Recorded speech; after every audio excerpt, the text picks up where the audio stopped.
Hi friends, welcome to Invest IQ Hub.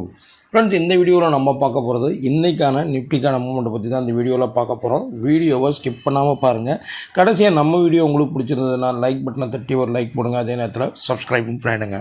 Friends, இப்போ இன்றைக்கான movement எப்படி இருக்குன்னு பார்க்கறதுக்கு முன்னாடி நேற்று நிஃப்டியில் என்ன மூவ்மெண்ட் இருக்குன்னு ஃபஸ்ட்டு பார்த்தோம்னா, ஆக்சுவலாக ஃப்ரைடேவோட க்ளோசிங் பார்த்திங்கன்னா 24,353 நிஃப்டி க்ளோஸ் ஆச்சு. நேற்று மார்க்கெட் வந்து ஒரு ஃப்ளாட்டான ஓப்பனிங் தான் கொடுத்தது. அதாவது ஓப்பனிங் 24,391 ஓப்பன் கொடுத்து அப்போதைக்கு ஹை பார்த்திங்கன்னா 24,420 லெவல் வரைக்கும் ஹை போயிட்டு அங்கேருந்து இறங்கினது தான் லோ ஆன 24,241 வரைக்கும் போயிட்டு கடைசியாக ஹை பார்த்திங்கன்னா 24,480 முடிஞ்சது பார்த்திங்கன்னா 24,364. ஸோ நான் ஏன் இது மாதிரி சொல்கிறேன்னா அதுக்கான வழி சொல்கிறேன். நான் உங்களுக்கு கடைசியாக நிஃப்டி முடிஞ்சது பார்த்திங்கன்னா 24,364 நிஃப்டி வந்து நேற்று க்ளோஸ் ஆச்சு. அதாவது கிட்டத்தட்ட பார்த்திங்கன்னா ஒரு 11 பாயிண்ட் வந்து ஒரு பாசிட்டிவான க்ளோஸ் கொடுத்து நிஃப்டி முடிஞ்சுது. ஃப்ரெண்ட்ஸ், புதுசாக நம்ம சேனலில் பார்க்குறவங்க கண்டிப்பாக சப்ஸ்கிரைப் பண்ணிவிட்டு பாருங்கள். அது தவிர்த்து நான் போட்ட ஏடியர் வீடியோஸை பார்த்துட்டு பார்க்கும் பட்சத்தில் இந்த வீடியோ வந்து உங்களுக்கு கிளியராக புரியும். ஸோ நான் ஏன் ஏடியராக 420 வரைக்கும் வந்துட்டு அதுக்கப்புறம் கீழே இறங்குச்சுன்னு நான் சொன்னது எதுக்காகன்னு பார்த்தீங்கன்னா, நம்ம இனிஷியலாக நிஃப்டிக்கான ரெசிஸ்டன்ட் ஒன்று என்ன கொடுத்துருந்தோன்னு தெரியுங்களா, 24,400 கொடுத்துருந்தோம். அதே நேரத்தில் சப்போர்ட்டுன்னு நம்ம கொடுத்துருந்தது பார்த்திங்கன்னா 24,214 கொடுத்துருந்தோம். ஸோ அதனால தான் இந்த ரெண்டு பாயிண்ட்டும் வேலிடான பாயிண்ட்டை வந்து நான் அந்த இடத்துல சொன்னேன். ஸோ மார்க்கெட் வந்து நேற்று மார்னிங் வந்து ஃப்ளாட்டான ஓப்பன் கொடுத்து அதிகபட்ச அப்போதைக்கு பார்த்திங்கன்னா 420 வரைக்கும் போயிட்டு அங்கேருந்து இறங்கினா தான். ஸோ எக்ஸாக்டாக நம்ம ரெசிஸ்டன்ட்லேருந்து மார்க்கெட் இறங்க ஆரம்பித்து சப்போர்ட்டை நம்ம கொடுத்துருந்த சப்போர்ட் வந்து 240 250 ரேஞ்ச், அந்த ரேஞ்சு கொடுத்துருந்தோம். ஸோ அது வரைக்கும் இறங்கி அங்கேருந்து ரிவர்ஸ் எடுக்கும்போது தான் நம்மளுக்கு 480 வரைக்கும் போயிருந்தது. ஸோ இனிஷியல் மார்க்கெட் மூவ்மெண்ட்லேயே நேற்று வந்து நீங்கள் ட்ரேடிங் எடுத்திருந்தால் கண்டிப்பாக அந்த ப்ராஃபிட்டபிள் ட்ரேட் வந்து நேற்று வந்து பார்த்துக்கலாம். ஸோ ரெசிஸ்டன்ட் ஒன்றில் வந்து மார்க்கெட் டவுன் சைட் போகும்போது ஒரு செல்லோ புட் ஆப்ஷனோ எடுத்திருந்தால் மினிமம் ஒரு 100 பாயிண்ட்ஸ் வந்து ஒரு ப்ராஃபிட்டபிள் ட்ரேட் வந்து பார்த்துக்கலாம். ஏன்னா நீங்கள் 400லேயே எடுக்க முடியாது. 380 370 எடுத்திருந்தாலும் 240 வரைக்கும் வெயிட் பண்ணாலும் 370 360 அந்த ரேஞ்சு 260 270 வரைக்கும் வெயிட் பண்ணாலும் மினிமம் 100 பாயிண்ட் மூவ்மெண்ட்டை பிடிச்சிருந்தாலும் நேற்று வந்து ஒரு ப்ராஃபிட்டபிள் ட்ரேட் வந்து நிஃப்டியை பொறுத்த வரைக்கும் எடுத்துருக்கலாம். ஸோ நீங்கள் எப்படி ட்ரேடிங் பண்ணீங்கன்னு எனக்கு தெரியாது. கண்டிப்பாக கமெண்ட்டில் பாஸ் பண்ணுங்கள். ஓகே ஃப்ரெண்ட்ஸ், இப்போ நேற்றுக்கான மூவ்மெண்ட் முடிஞ்சு இன்றைக்கி எப்படி இருக்குன்னு பார்க்கலாம். ஸோ க்ளோசிங்கை பொறுத்த வரைக்கும் எந்த மாற்றமும் இல்லை. அதாவது நேற்றைக்கும் அதற்கு முதல் நாள் அதாவது வெள்ளிக்கிழமைக்கும் பார்த்திங்கன்னா வெறும் 11 பாயிண்ட் தான் வந்து க்ளோசிங் பொறுத்த வரைக்கும் பாசிட்டிவான க்ளோசிங் காட்டுது. ஸோ 11 பாயிண்ட் வந்து வில் நாட் மேக் மச், அந்த பெரிய டிஃப்ரென்ஸ் நம்மளுக்கு இருக்காது. 11 பாயிண்ட் வந்து ஒரு பாசிட்டிவ் க்ளோசிங் கொடுக்கறதுனால. ஸோ அதனால் நான் என்ன சொல்கிறேன், நிஃப்டியை பொறுத்த வரைக்கும் ரெசிஸ்டன்ட் ஒன்று இப்பயும் நான் என்ன சொல்கிறேன்னா, ஏன்னா இப்போ முடிஞ்சிருக்கிறது பார்த்திங்கன்னா 24,364 முடிஞ்சாலும் ரெசிஸ்டன்ட் ஒன்று பார்த்திங்கன்னா இந்த 24,400 தான். அதை பிரேக் ஆனால் நம்மளுக்கு இன்றைக்கி பார்த்திங்கன்னா நேற்றோட ஐ என்ன 24,500 480 24,500 லெவல் வரைக்கும் ஒரு அப்சைட் போகிறதுக்கான சான்சஸ் இருக்குது.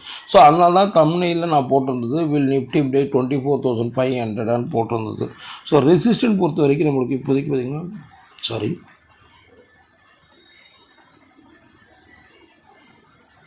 இந்த ஏரியா வந்து ரெசிஸ்டன்ட் ஒன்று ஆகும். அதை பிரேக் ஆகிட்டுனா 24,500.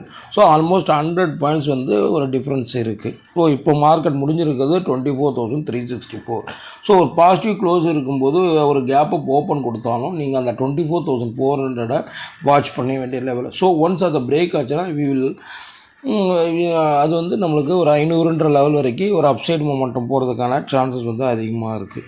ஸோ இன்றைக்கி டேட் என்னென்னு பார்த்தீங்கன்னா 21/4/26. ஸோ இன்றைக்கான நிஃப்டிக்கான ரெசிஸ்டன் பார்த்திங்கன்னா ரெசிஸ்டன் ஒன்று பார்த்திங்கன்னா 24,400 ஆக்ட் ஆகுது.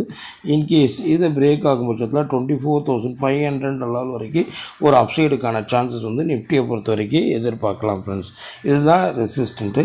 சப்போர்ட் என்ன பார்க்கலாம். சப்போர்ட்டை பொறுத்த வரைக்கும் நம்ம நேற்று கொடுத்துருந்த சப்போர்ட்டு பார்த்திங்கன்னா சப்போர்ட் ஒன்று எக்ஸாக்டாக வேலிடாக இருந்தது. அங்கேருந்து எக்ஸாக்டாக ரிவர்ஸ் ஆச்சு. அதாவது 24,240 லெவல்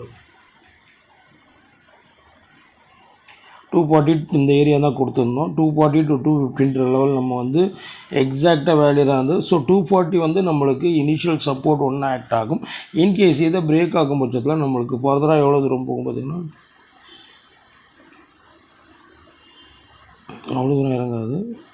150 140 அங்கேருந்து ஒரு 100 பாயிண்ட்ஸ் கிட்டத்தட்ட நம்மளுக்கு வந்து ஒரு டவுன்ஃபால் போகிறதுக்கான சான்சஸ் வந்து அதிகமாக இருக்குது.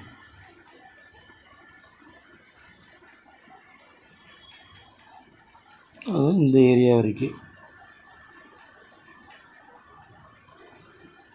ஓகேங்களா. 140 to 150 அந்த ரேஞ்சு, அது இந்த ஏரியா உங்களுக்கு கிளியராக சொல்லணும்னா இந்த ஏரியா ஓகேங்களா. ஸோ சப்போர்ட்டும் நம்ம பார்க்கும்போது சப்போர்ட் ஒன்று வந்து பார்த்திங்கன்னா அது அன்மேட்ச், அதாவது அதை நம்ம எந்த வகையும் மாற்ற வேணாம். 24,240 ஒரு நிமிஷம் 240 ஆக்ட் ஆகும். இன்கேஸ் இதை பிரேக் ஆச்சுன்னா நம்மளுக்கு 24,150 லெவல் வரைக்கும் ஒரு டவுன் சைட் போகிறதுக்கான சான்சஸ் வந்து அதிகமாக இருக்குது. ஸோ நீங்கள் இன்றைக்கி நிஃப்டியில் ட்ரேட் பண்ணும்போது பார்க்க வேண்டிய முக்கியமான லெவல் பார்த்திங்கன்னா ரெசிஸ்டன்ட் பாயிண்ட் ஆஃப் வியூவில் ரெசிஸ்டன்ட் ஒன்றான 24,400 குரூஷலாக இருக்கும். அதே நேரத்தில் சப்போர்ட் பாயிண்ட் ஆஃப் வியூவில் 24,240 வந்து குரூஷலாக இருக்கும். ஸோ மார்க்கெட் ஒரு கேப்பை ஓப்பன் கொடுத்தாலும் நீங்கள் பார்க்க வேண்டிய முக்கியமான லெவல் வந்து பார்த்திங்கன்னா 24,400. ஸோ அதை பிரேக் ஆகிடுச்சுன்னா உடனே போய் பைக்கு போகாதீங்க. ஏன்னா பிரேக் ஆகிட்டு கீழே இறங்கி யூட்டர்ன் போடுறதுக்கான சான்சஸும் அதிகமாக இருக்குது. ஸோ அதனால் வாட்ச் பண்ணி அந்த ரெசிஸ்டண்ட், அந்த குறிப்பிட்ட ரெசிஸ்டண்ட்டோ சப்போர்ட்டோ வரும் பட்சத்தில் அந்த இடத்துல கொஞ்சம் கவனமாக அதுக்கேற்ற மாதிரி நீங்கள் உங்களோட ட்ரேடிங் எடுத்துக்கோங்க ஃப்ரெண்ட்ஸ். தேங்க்யூ.